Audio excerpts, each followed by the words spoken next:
সামনে একটা বড় ফাসাদ অপেক্ষা করছে, আল্লাহ ভালো জানেন।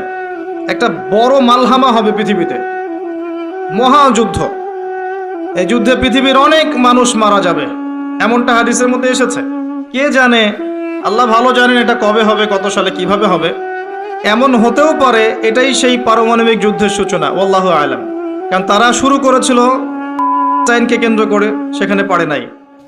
কেন্দ্র করে চেষ্টা করেছে একটা মহাযুদ্ধ লাগানোর, পারে নাই। সিরিয়াকে কেন্দ্র করে প্রায় হয়েই গিয়েছিল, এখানে অনেকগুলো দেশ ইনভলভ হয়ে গিয়েছিল, কিন্তু নিউক্লিয়ার যুদ্ধ পর্যন্ত যায়নি।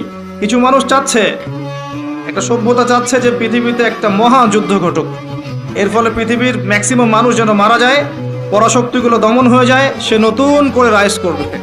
সেই অপেক্ষায় বসে আছে, এবং তার নাম কি সেটা আপনারা আমার চেয়ে ভালো জানেন।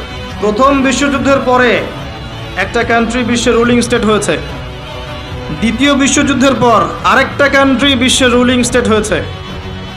এখন অন্য কোনো রাষ্ট্রকে যদি পৃথিবীর শাসন রাষ্ট্র হিসেবে আত্মপ্রকাশ করতে হয়, তাহলে বিশ্বে আরেকটা বড় যুদ্ধের দরকার আছে। জ্ঞানী মানুষ ইশারা বুঝবেন, তারা এই চেষ্টাই করছে। এভাবে বিশ্বের পরাশক্তিগুলোকে তারা লড়িয়ে দেওয়ার চেষ্টা করছে।